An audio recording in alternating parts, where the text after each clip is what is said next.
अच्छा, international organisation में से आज हम नेटो को डिस्कस करेंगे, इनके नॉर्थ अटलांटिक टेरिटरी ऑर्गेनाइजेशन।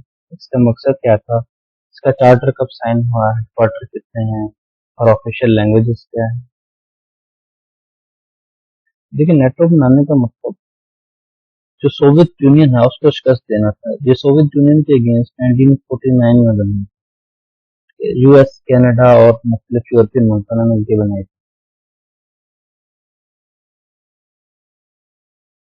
इसको नॉर्थ अटलांटिक अलायंस भी कहते हैं।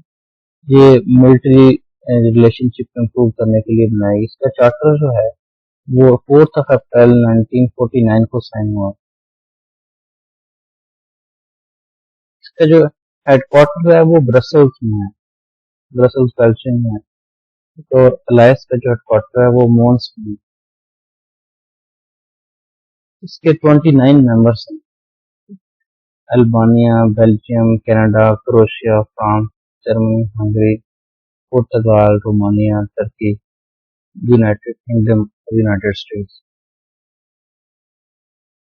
ऑफिशियल लैंग्वेजेस दो हैं इसकी, इंग्लिश और फ्रेंच।